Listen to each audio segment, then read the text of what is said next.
phải xâm đá. Nó bảy cái đừng mà rồi nhá. Nó bảy cái tao cua chân này mày nhá. Rồi ok anh Quỳnh Nghiêm, rồi quên Quỳnh Nghiêm.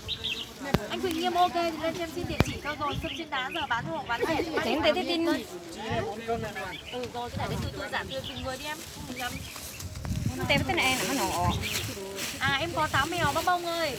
Táo mèo khô là 100.000 cân anh Giai nhá. Táo mèo khô 100.000 một cân. Anh lấy bao nhiêu cân lên đơn cho em anh Giai nhá. Anh lấy được bao nhiêu cân táo mèo lên đơn cho em.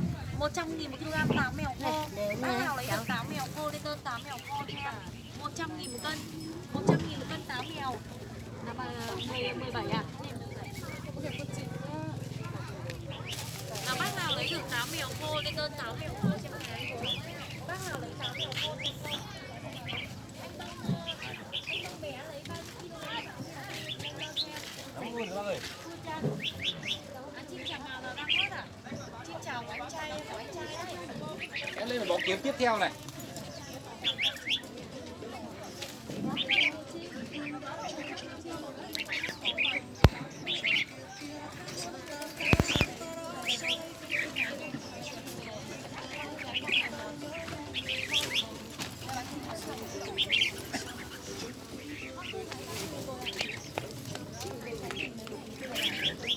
Bác Quân Đoàn đây.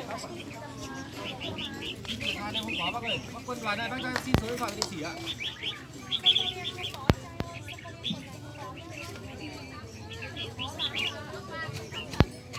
Bác Quân Đoàn em xin luôn số điện thoại và địa chỉ ạ. Bác Quân Đoàn đây cho em xin luôn số điện thoại và địa chỉ nhé bác Quân Đoàn nhé. Em báo xin cho bác nhé. Chim chào màu 200.000 của các đoàn Phạm ơi, bác Minh Hà đây. Em không có chuyển tha rồi. Em lên đơn kiếm tiếp theo này. 150. 20 ạ? Trăm đứa cái đi được 2 năm. Không. Em mua 4 mua 20 bao nhiêu em lấy cho? 25 cân bằng. Đố 15 cân 20.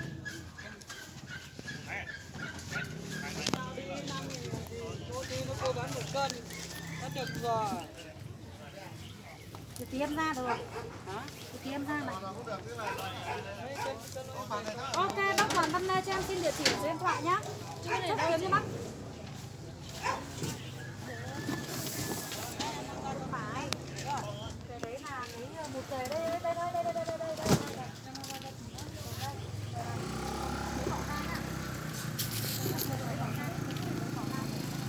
Sọc sáng.